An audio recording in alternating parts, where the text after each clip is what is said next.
Hello, everyone. My name is Julian Noble. I'm a Mexican American independent filmmaker, and I was born in Newport Beach, California, but I've lived most of my life in Mexico City. Um, I've been in the industry for 15 years, and as a writer, director, and producer, I am always looking for opportunities, whether it be in Mexico or in the US. I've had a lifelong passion for storytelling. I've written 11 feature length films in both languages, which I'm constantly submitting to competitions and writing gigs. And I've decided to make this video to talk about a subject that really pains me about the industry, and particularly Hollywood. I recently came across the news that the series The Studio made TV history by winning 13 Emmys, and this broke my heart and prompted me to speak out. I am the author of an original screenplay titled Washed Up, registered with the Writers Guild of America in 2022. Over time, I began to notice a series of remarkable creative similarities between my work and the Apple TV Plus series The Studio. Certain story elements, character arcs, and themes align in ways that raise serious questions about creative overlap. I believe my original work may have influenced aspects of this production, and I want to understand how such similarities came to be. The parallels are substantial enough to merit review and discussion. This video presents evidence of significant creative similarities between my script and the show. Here's my story, and here's why it matters for creators. I soon found a repeating pattern in Hollywood and numerous accounts that spanned decades. This caught me by surprise and made me sad, seeing a list of films I had always cherished, but it opened my eyes to the reality the industry lives today. People with power and the means to produce and bringing these projects to the finish line first. Instead of giving a struggling artist a chance, they keep it tight within their circle and create a sort of monopoly where real opportunities and chances are more and more scarce.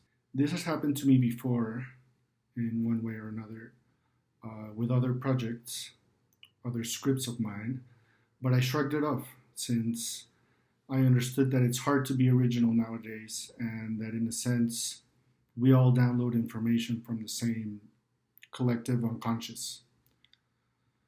But this time it was different.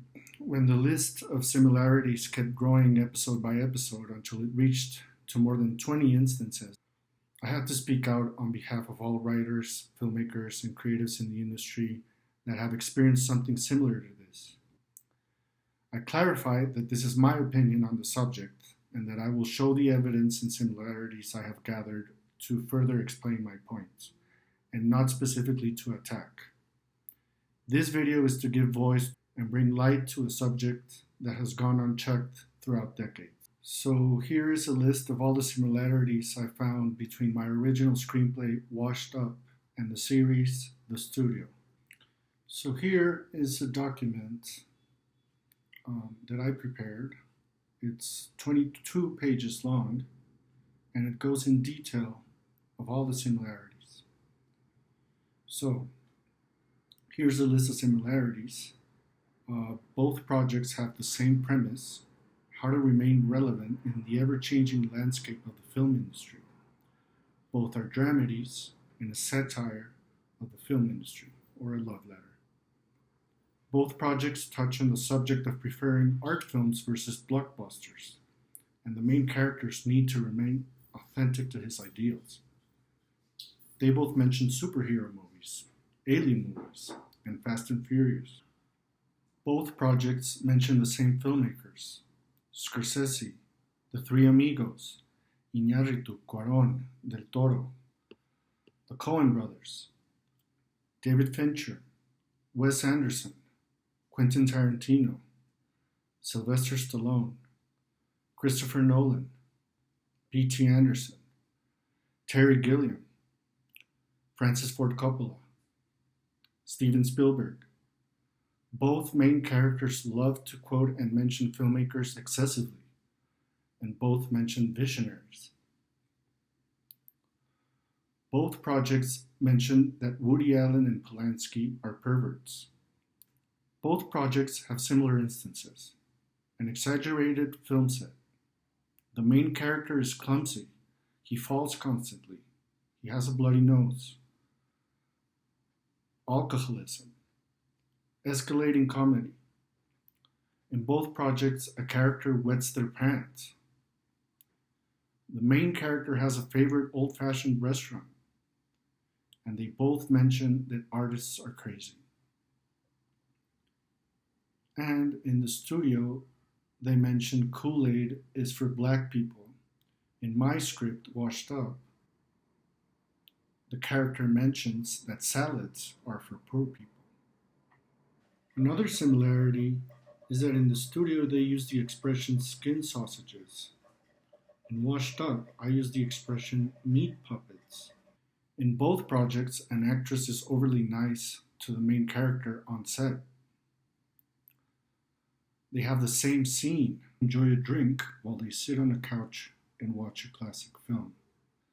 In some instances, both projects have same dialogue. Episode 2, I'm built different. We've rehearsed. Episode 8, I hate that they put artists to compete. Episode 6, the pursuit of imperfection. Both projects use same Picasso quote, good artists borrow, great artists steal. Both projects touch on the subject of stealing IP. In the studio, a whole episode's plot, episode 4, revolves around someone stealing an idea. In Washed Up, he steals someone's idea. And finally, after a long list of similarities, both projects mention the imaginary friend twist. In the studio, a whole episode, episode 3, is dedicated to the imaginary friend plot. In Washed Up, the main twist is the imaginary friend plot. In this video, I will present side-by-side comparisons of storylines, characters, and themes that appear to align in ways that to me seem more than coincidental. I want to be clear, I'm not making accusations or claiming intent. My goal is to share my perspective and the evidence I've gathered so that viewers can form their own conclusions about the creative overlap between these two works. As an independent artist, I believe in transparency and accountability in the creative process. This is not an attack, it's a call for fairness and recognition of the creative voices that often go unheard.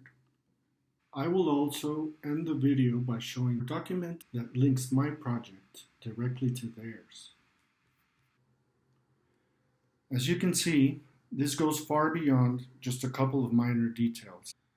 I will continue to go through the similarities one by one with visual comparisons so that you can get a better picture. So here is a list of similarities between Matt Remick and my character, Roy Hudgens.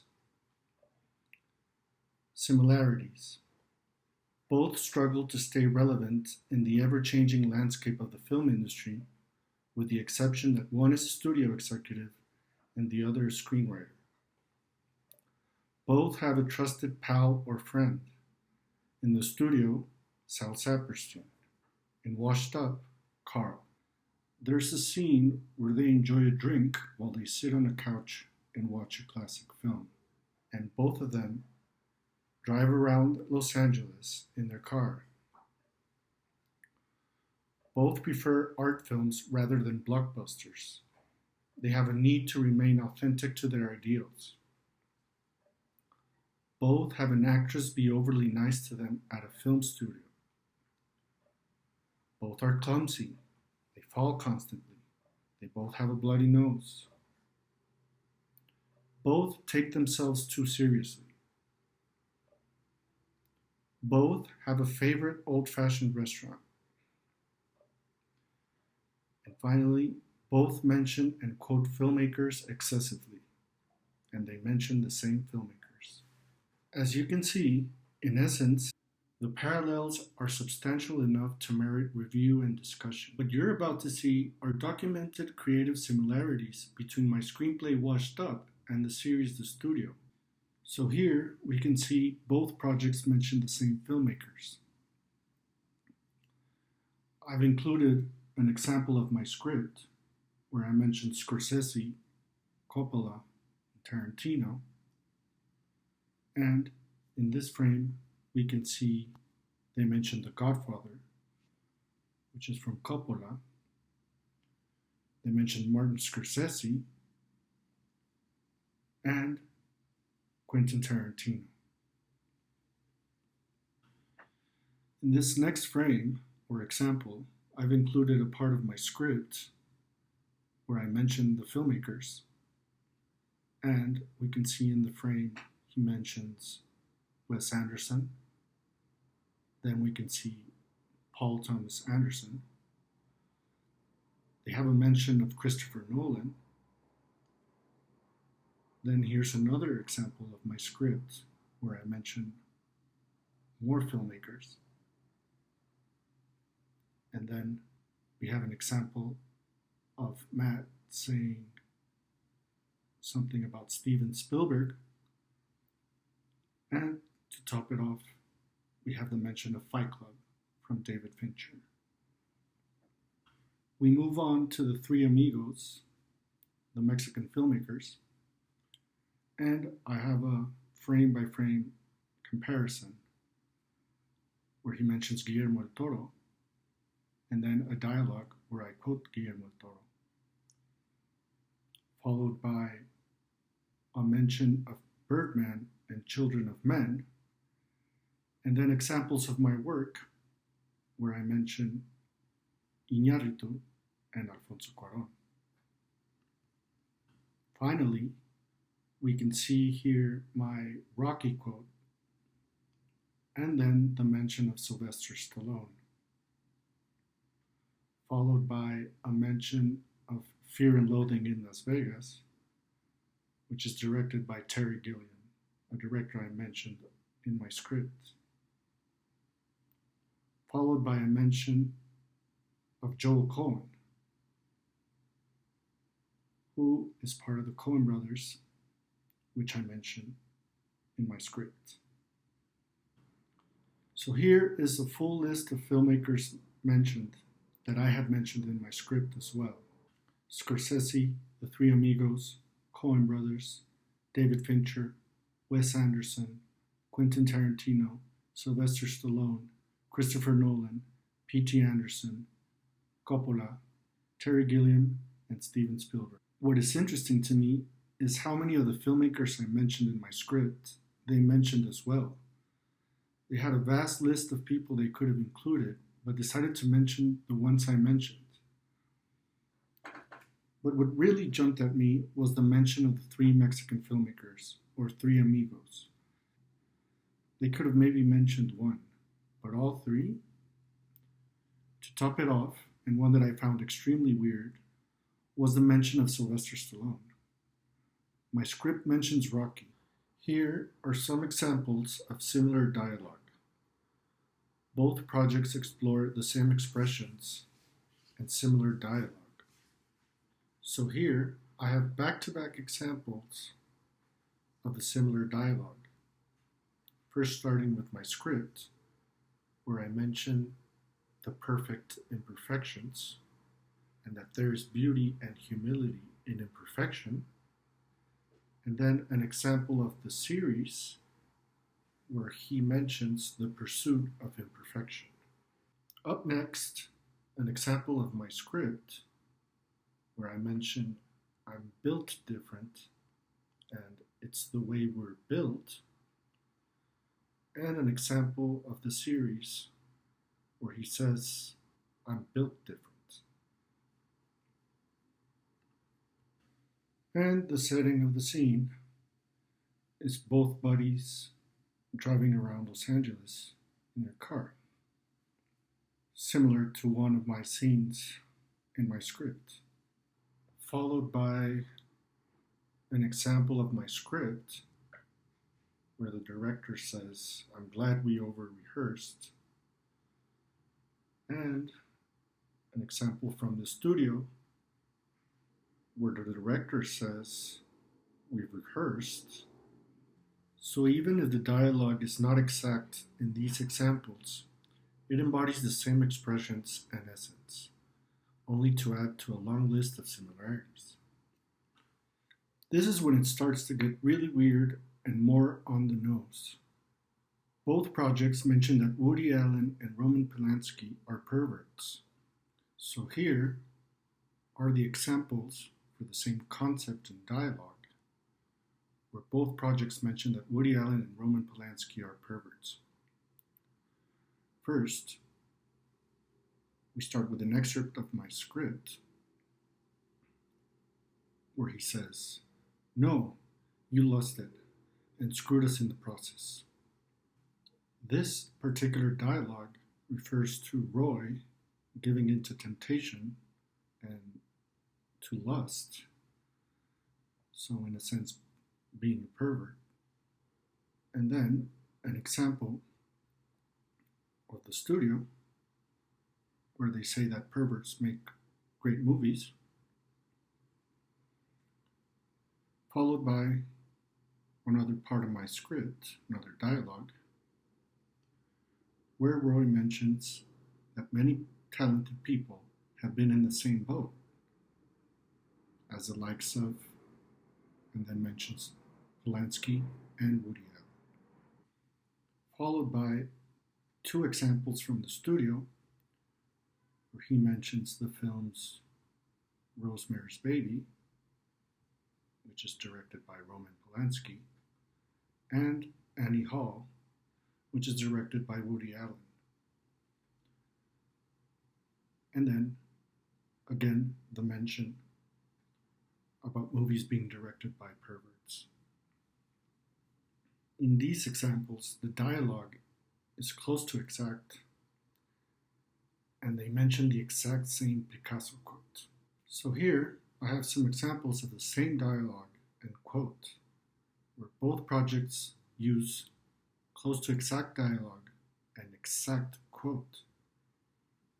Starting with a dialogue in my script where Roy mentions that he finds atrocious that they put art to compete. Followed by two frames from the studio where she says that she hates how they put artists to compete or pin them against each other. Followed by the ironic use of my Picasso quote, starting with an example of my work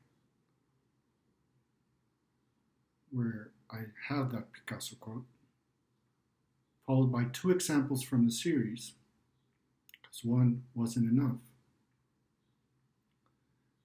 where they mention the same quote. I mean, the similarities just keep stacking up.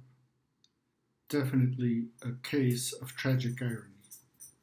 So we move on to the next part, where we have the same scene and setting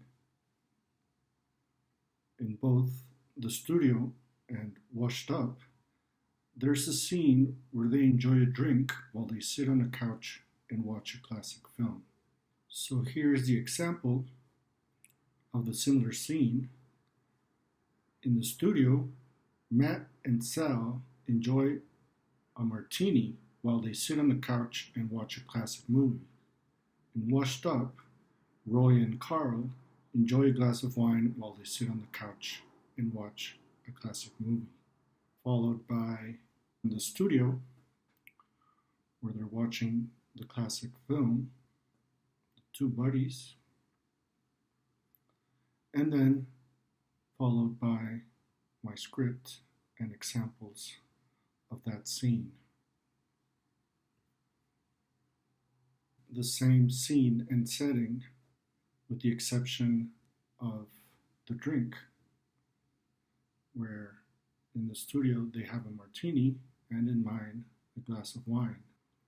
The most bizarre thing about this next one, the stolen IP mentions, is that both my script and their show touch on the subject of stolen IP.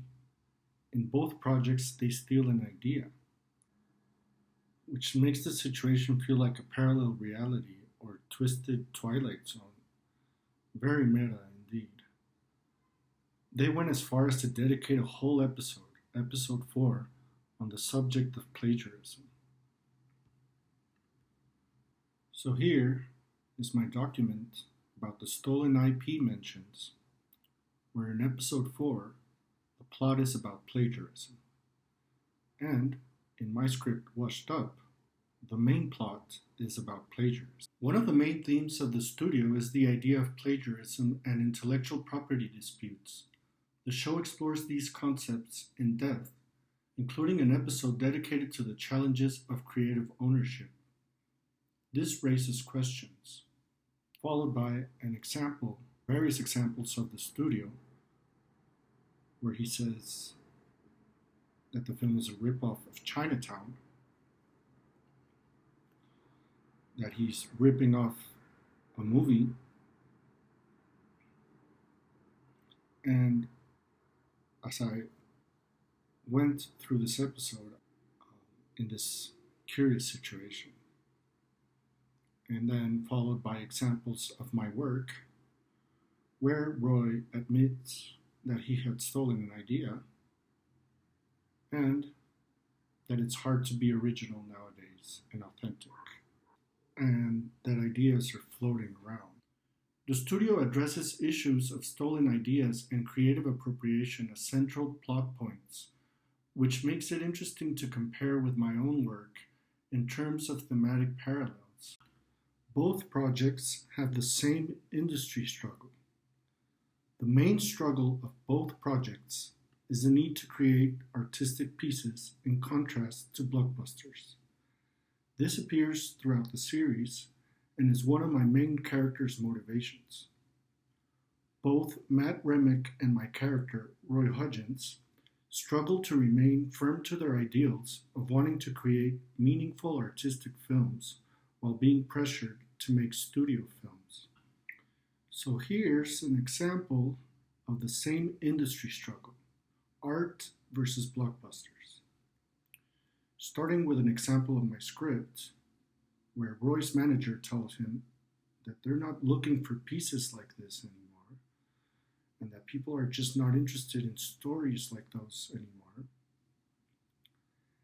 Followed by another example of my script, where Roy's manager tells him that the industry has changed, that everyone's looking for the next big hit, and what is trending in the market right now are action thrillers, sci-fi adventures, superhero movies, and not artistic pieces.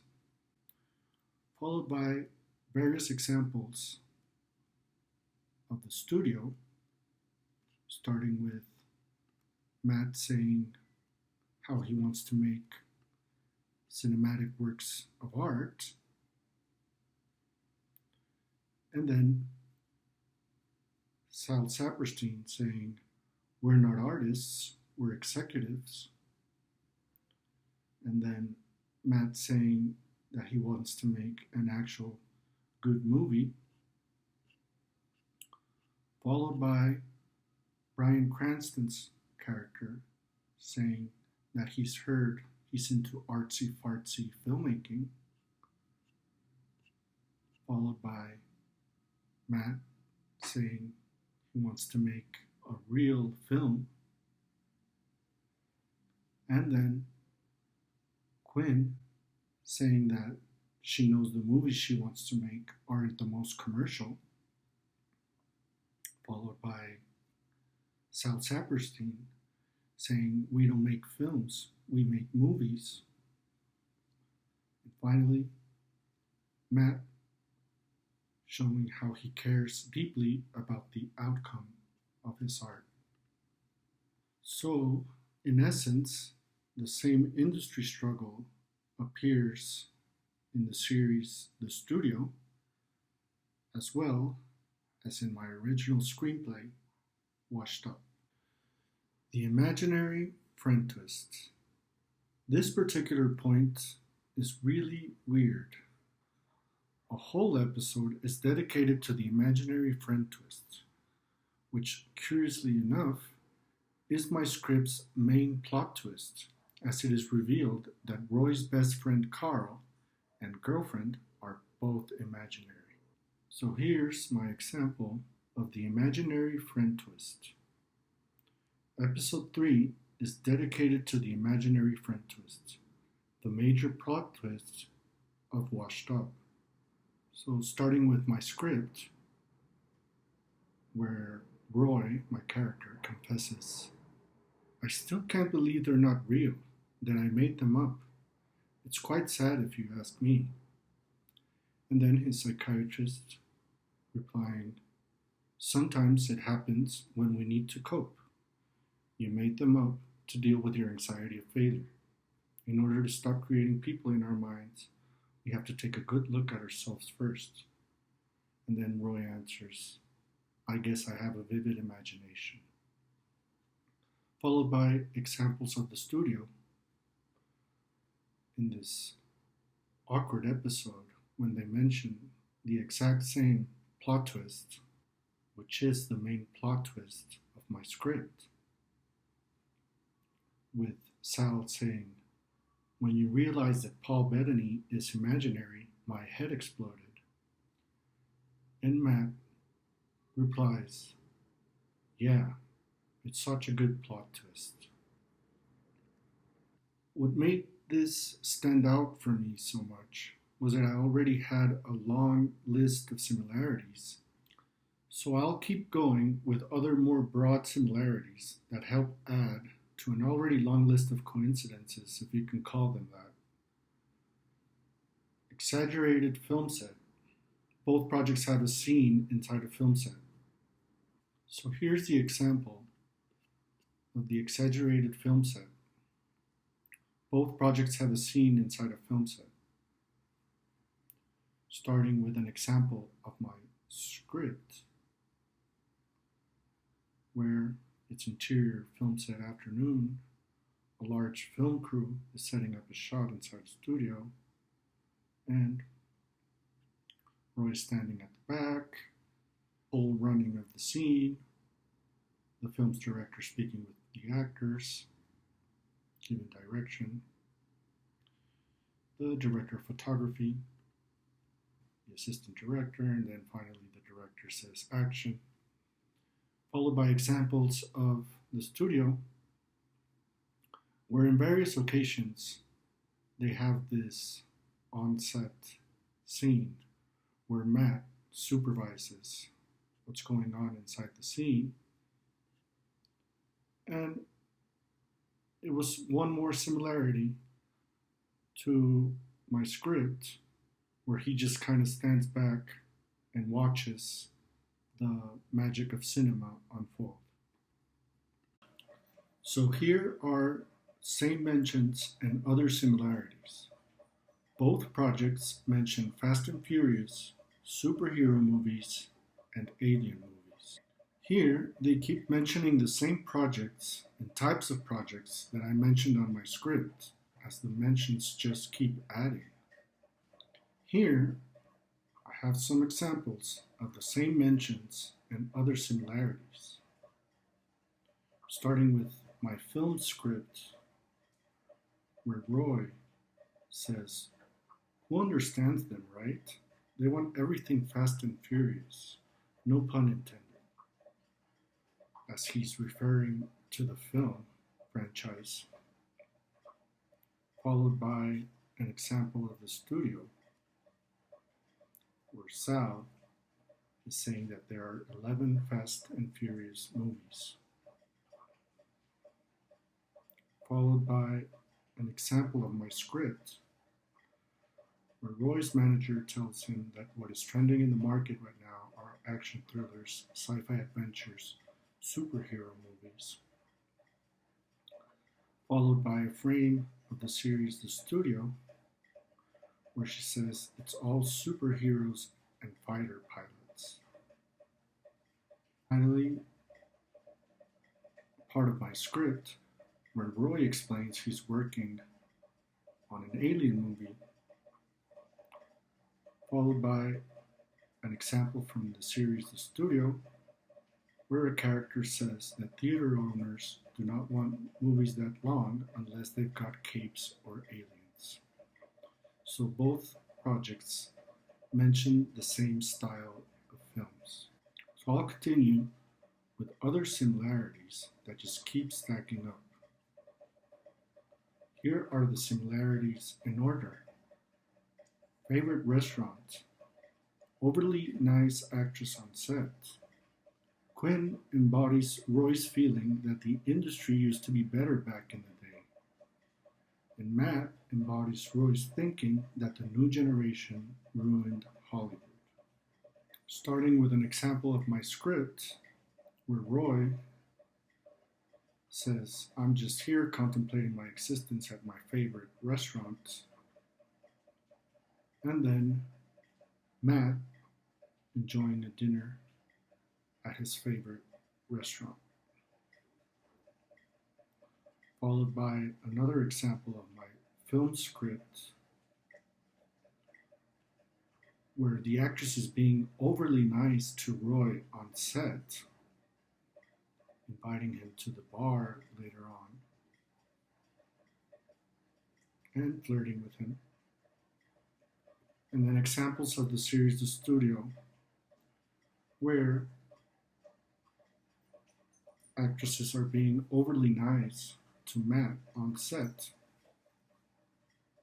Followed by my script, Roy says, maybe this town isn't what it was before. I feel part of a dying breed. There's too much content out there already. Nobody wants a washed up writer like me. And an example of the series that embodies the same context, where Quinn says, I'm like 30 years too late to the industry. Followed by another example of my film script, where Roy says, kids nowadays, who understands them, right? Quick satisfaction. And then an example of the same expression, where he says, before your generation ruined Hollywood, this is what every party was like. So it basically encapsulates the same notions that I'm expressing. So the similarities continue to stack. The restaurant, an overly nice actress on set, and my character's Roy Hodgins' industry struggle embodied by other characters like Sal and Quinn in the studio. I'll continue with more broad similarities in order. Both have producers' boardroom, both mention masterpieces, and Matt and Roy both are clumsy and have accidents. Starting with segment of my feature film script, where we're at the production office and Roy is sitting in front of a long table at a large meeting room. And then examples of the studio with that same long table at a large meeting room. Followed by a mention of my character, Roy, saying that it's truly a masterpiece. Followed by examples of the studio, where one of the characters says, the movie is a masterpiece, I wouldn't change a thing. Where she says, masterpiece. And here Carl is asking, what happened now? Why is your nose swollen? And followed by a frame of the series The Studio, where Matt is being clumsy and has a bloody nose. In my film script, Roy is very clumsy and has more than one incident, bruising his forehead, having a swollen eye, and a bloody nose as well. This happens in multiple occasions, as well as Matt's character. So in essence, they are the same character profile. So there's the mentions of masterpieces. And as you can see, both Matt and my character, Roy, both are clumsy and find themselves in accidents that cause them bodily harm. So here are other broad similarities and other more precise ones. So here are the examples and the similarities in order. Sal embodies Roy's belief that he is a loser, followed by Sal Saperstein embodying Roy Hodgson's feeling of being old and irrelevant. And Matt's character prefers art. Starting with an example of my script where Roy says, "Who would want to go out with a loser?" And then in the studio, Sal expressing that they also think he's a loser. Followed by another example of my script where Roy says, "Thanks for reminding me of how old I am, Carl." And then Sal embodying the same expression by saying that it made me feel very old and irrelevant. Then we continue. Example of my script where Roy is explaining art. He says, "My art speaks to the soul, takes its time to ask important questions, existential questions, what it means to be human, the human condition. No one's interested in that anymore." Followed by Matt embodying the same essence and expression. "You don't get to pick which movies are art and which ones aren't." And further explains that art is that as long as it is a pure expression of the human emotion, which is around the lines of what I had expressed through Roy. Again, Matt's motivation to make art films, which is my character Roy's motivation as well, a need to be authentic in the ever-changing landscape of the film industry. Another similarity is that in the studio they use the expression skin sausages. In Washed Up, I use the expression meat puppets. And in the studio there's also a part where Bryan Cranston's character calls Quinn a puppet. So those stood out for me as well. We move forward with more similarities in order. The studio mentions that Kool-Aid is for black people. In Washed Up, it mentions salads are for poor people. Both mention that artists can be crazy. And both projects have a character wet their pants after consuming. So here's the example of my script where Roy says, "I think salads are for poor people," followed by a frame of the studio where Quinn says, "It kind of seems like what you're saying is that Kool-Aid is only for black people," followed by an example of my script where they call Roy crazy. And Roy answers, "They think I'm crazy?"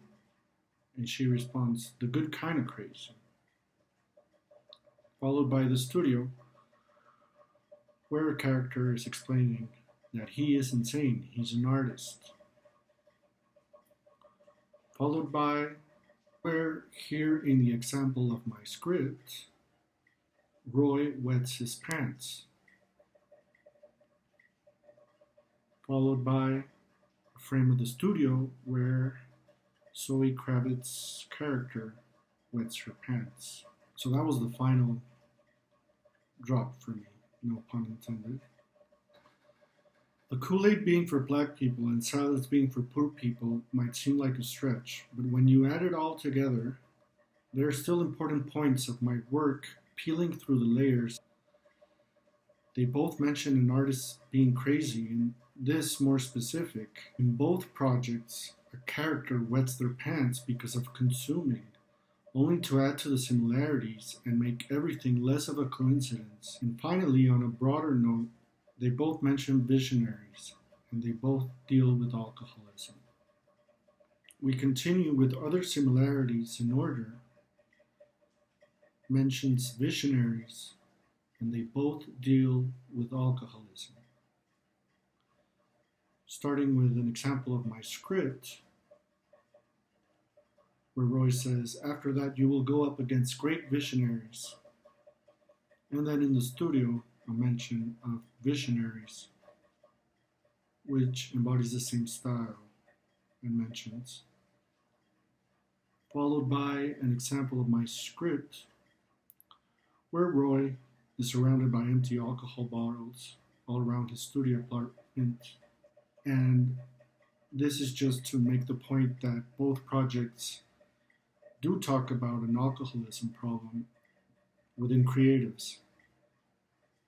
And then examples of the studio where we see the characters here saying, instead of doing hard drugs and getting blackout drunk, followed by Sal saying, no, no, no, I'm not talking about my drinking problem anymore. And then finally Sal saying, you know, Patty, you were a lot nicer when you were an alcoholic. So what are your thoughts so far? I have shown you all the similarities between both projects, but you're probably wondering what brings it all together, which leads me to a connection, one that I had to dig deep to uncover.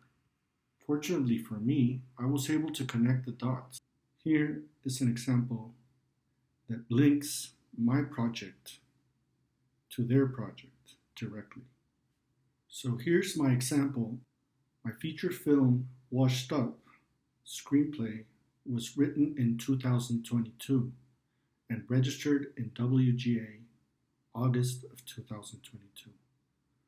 The script was then submitted to the ISA Fast Track Fellowship in 2023. Cherry Chevaprav Dombrong was in the list of judges. Seth Rogen and Evan Goldberg, creators of the studio, produced a film for her under the same production company, Point Grey Pictures, in 2023, the film Joyride. Starting with proof that I submitted my screenplay in February of 2023 to that competition. Here's proof of my WGA registration, August of 2022,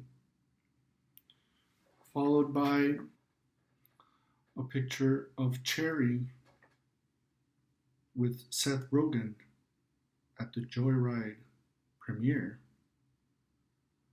and release at the South by Southwest Festival. Then we have the mentors that are included in this competition, where we can find Cherry, individuals involved in the competition to which my work was submitted. I believe my work may have been accessed during this process, followed by a picture of Cherry next to her movie Joyride and a description that says Seth Rogen's Point Grey Pictures for Joyride. So as you can see, I have proof that I submitted my screenplay Washed Up to that script competition in 2023, the same year that Cherry, forgive me, I can't pronounce that last name, she was in the list of judges. That same year, Seth Rogen and Evan Goldberg, creators of the studio, produced a film for her entitled Joyride under the same production company, Point Grey Pictures. So there is a direct link between my script and them. Like I mentioned before, this is my point of view, and I'm not directly attacking or blaming anyone. I'm only gathering the information available to me and all the evidence to give voice to all creatives that have struggled with situations like this. I found this connection noteworthy, as it may indicate potential exposure of my work to individuals affiliated with the studio. While I cannot assert causality, the overlap between the judges' professional associations and the show's production team is significant enough to warrant attention. While I make no assumptions about intent or access, this overlap is an important contextual detail when examining how my work might have circulated within the same creative network. But at least I was able to find a direct connection between the two. Which leads me to my final point. According to public records, Frida Perez, now a co-creator of the studio, previously worked as an assistant on other projects. I found that professional progression noteworthy, given the timing and overlap with my own work. This professional trajectory, while not uncommon in the industry, is relevant context when considering how creative ideas circulate within production companies and collaborative teams. The show's tone and certain character arcs convey an undercurrent of emotional urgency, as though the writers were channeling deep creative or existential tension into the narrative. This kind of self expression often mirrors a creator's personal journey, consciously or unconsciously, which can make parallels between different works especially intriguing. So here's a document that I made. The person was an assistant, then became a co creator. The timing and professional overlap are notable. It could illustrate how creative material may move through networks. This is presented as context for understanding professional connections within the production network. The show's tone and certain character arcs convey a sense of emotional urgency and tension, which is characteristic of the creator's storytelling style. Followed by Sal and Quinn in the episode The War, starting with this frame where she says, okay, so when you get fired, I'm definitely going to get promoted, right? Followed by, I'm going to be a hero. There are going to be marches in my name. And then Quinn saying, and you've done this a million times before, and I want my shot. This raises questions. I note this as part of the artistic context that makes the parallels with my own work especially interesting. Then I found another article where they confirmed that they had been writing the show 2 years ago.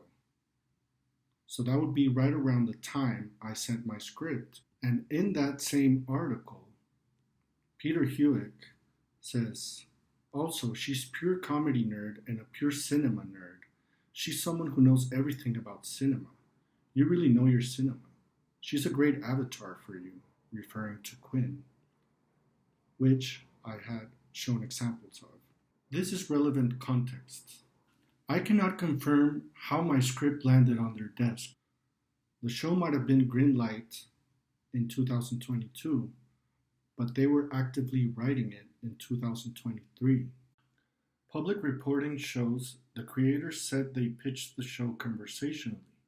They were big talkers when they first pitched it. And Apple gave the project a straight-to-series order. That means Apple committed to the series without ordering a traditional pilot.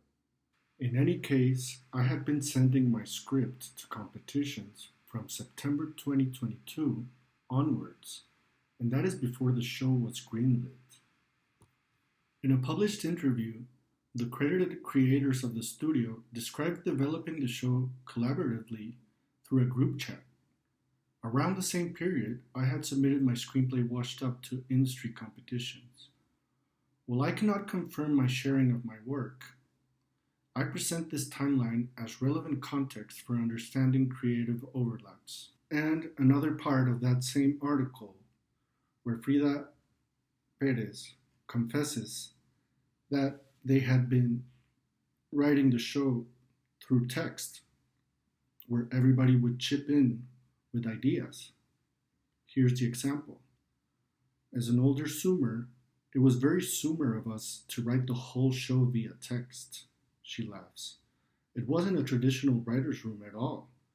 It was always going, always talking. It was a text thread. It was a great group chat. Pitching in ideas in small segments in that group chat. It is unknown whether my script circulated. I only present this for context. These are factual observations, not accusations, intended to raise awareness and invite a fair conversation about creative ownership and artistic integrity. Closing statement. So here I am, left with broken dreams and unable to progress with my art. It's very cutthroat and disappointing. I am in essence a silent messenger that isn't invited to the party. Talk about FOMO. This is on a whole other level. But I am left here in my small office, still trying to break into Hollywood without the aperture or opportunities that these people have, without a doubt the biggest blow to my career. I am now scared to send my new scripts out to competition or writing gigs because this can happen again. But I'm left without a choice since opportunities are so limited. David versus Goliath. That is why I posted this video. I would just recommend that you protect your work like if it were gold and know the risk that sending your script entails. In the end, this is a reminder that as creators, we need to forge our own paths and create our own projects and hopefully one day be acknowledged. I write because it is my passion. It comes from the heart, and no one will ever change that. Luckily for me, my imagination is free, and I can come up with another story and keep exploring and evolving as an artist, filmmaker, and writer, but most importantly, as a human being. Don't let them cut your wings. We're all unique and irreplaceable, and we all have a purpose. We are here to dream. Your voice does matter. All the best. If you wish to support my endeavors as an artist, I would appreciate it very much. This is my website, www.juliannoble.com. And this is a Scorpio, released in 2020, a Mexican micro-budget independent feature-length film written, produced, and directed by me. And this is the link for you to rent or buy the film, which was my debut feature film. You can find my music under my band, Modern Nights, on all platforms, where I am the vocalist. And this is my debut sci-fi novel, The Glitch, available on Amazon, published in 2024. As I mentioned before, I have many unproduced original feature film screenplays available for option, and I offer my services as a director as well. So if you wish to contact me in the spirit of collaboration, here is my email. Thank you for your time.